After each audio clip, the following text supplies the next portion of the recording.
Yo, so we are here at the Triumph Global press launch. I have Scott, who is head of basically the Enduro program. It's not his full title, but it'll do. And we've got the 250 Enduro bike here. I'm going to go through the differences between the motocross bike and the Enduro bike. The 450 is obviously the same, but with a different engine. I guess the spec is pretty much the same between the bikes. Yeah, that's right. The chassis spec's the same across both bikes, but obviously the engines are different between the two of them. So.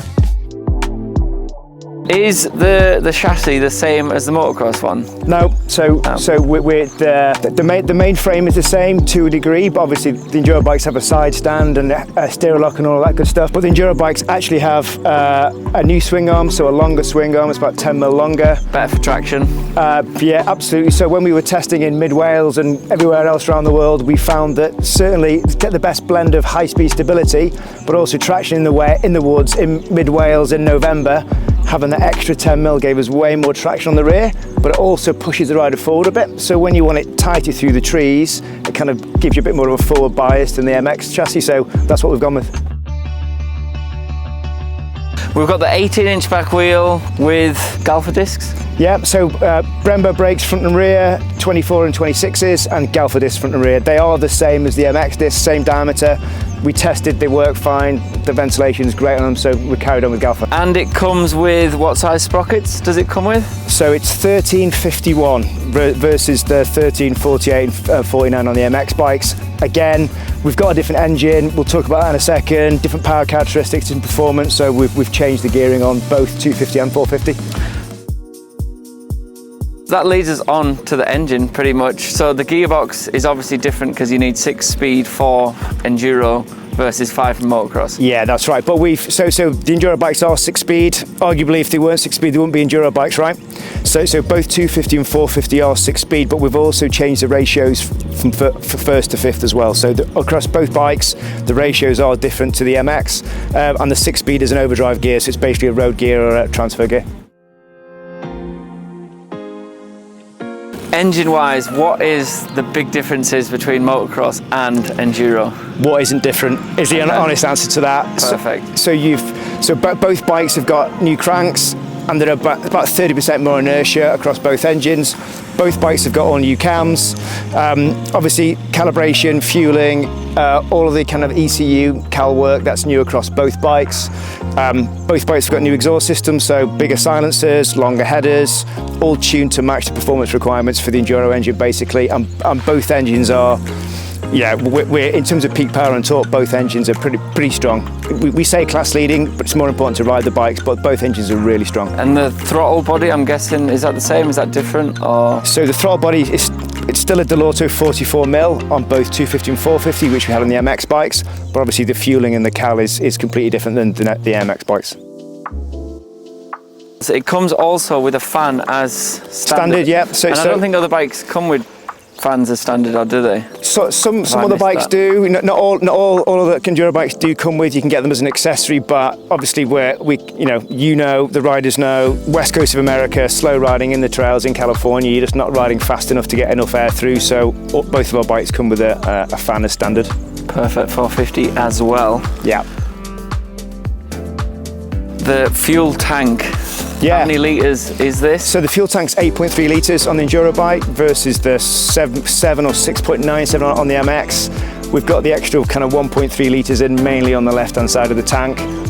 But the guys, when they got that capacity in, we did a lot of work actually trying to make sure that the fuel tank was as tight and as kind of, I guess, as ergo-friendly as we possibly could. So yeah, left-hand side saddle tank, extra volume in there, and the capacity is basically what you'd expect, for a good 2-hour hare and hounds or a sprint. So leading on to the front of the bike, it comes with all the switches up the top. You've got your indicators, your horn, stuff like that. How does that all work? What does it do? So we've got, obviously, as you'd expect, we've got kind of an indicator like rocker horn switch here because the bike now has LED lights front and rear. Again, Enduro bike, you'd expect it. But I think more interestingly, or more fun on these bikes, is that we've got the multi-mode rider switch. So both bikes come with launch, quick shift, traction, and kind of mode 1 and mode 2, or map 1 and map 2 for engine mapping. The traction and launch, you can actually modify those settings via the Wi-Fi com module and the MX Tune Pro app, which... Is that an extra? On the Enduro bikes it is. So We launched the MX Tune Pro app for the MX models. Then we refined it for the 450 Ricky Carmichael edition, and that bike actually came with 10 additional maps. For the Enduro models, you can buy the Wi-Fi comm as an accessory, but what we've actually done at the same time is we've created, or the calibration guys and some of our development riders created 6 new maps for the Enduro bike.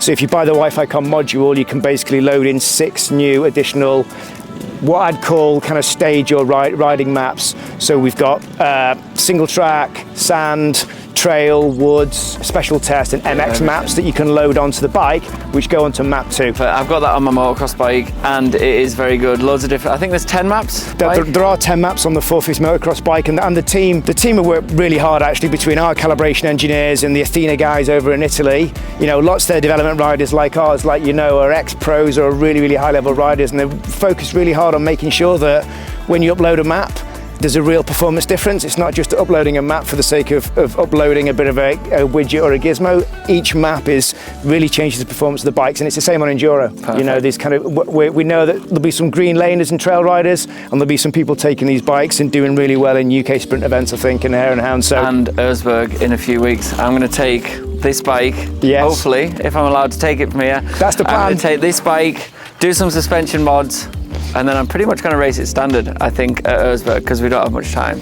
So, but you spent a bit of time on the 250, right? The last couple of days, you know. Last night you were flying around the special test, making it look too easy. No, I think as it is, as a standard package, that's what I'm saying. I feel like we could go to Erzberg, finish the race on this bike as it is now without changing anything. I do believe with the suspension, obviously we need different mousses. You can't do it with tubes. But this bike comes with Michelin tyres front and rear, so that's a good thing. Yep. So I feel like you could take this bike as it is now to finish Erzberg, definitely. I mean that's a huge positive for us to hear, right? And I think, you know, one of the focuses of these models all the way through was to make sure that we got the best components and the best spec on the bikes that we could. That as a rider you'd want to get on there, right? So whether it be the KYB coil suspension or having a really, really strong engine all the way through. So to hear you say that with the confidence to take it away and enter it in Erzberg as standard, it's amazing, right? And there's a lot of people back in the factory that'll be chuffed to hear you say that. Right, well that's good, because I honestly do. I think obviously you want to make your bike your own bike, so you change suspension and stuff like that, but I honestly think as a full package you could take this to finish Erzberg straight away. So that's good. Get that on tape, right? He's going to finish Erzberg on the 250. So we've got KYB suspension front and rear, obviously coil on the front, and we've gone slightly lower on the travel than the MX. Again, it's all to do with... So the fork is shorter? Yeah, slightly shorter than the MX. The shock is the same? So it's the same eye to eye on the RSU, but there's a different spring rate on the rear, different spring rate on the front from MX, and then different shim stacks as well. And I think I mentioned earlier on, we've got LED lights front and rear, and I think the front LED light actually works. If anybody gets stuck on the trails late at night, you know, it's a strong light and it can get you home. I've been impressed when they've been riding around. You can see everyone's light, how bright it actually is. So no buying extra lights. So no, is that everything? I think, yeah, obviously the bike comes with a sump guard, you know, that you'd expect to see.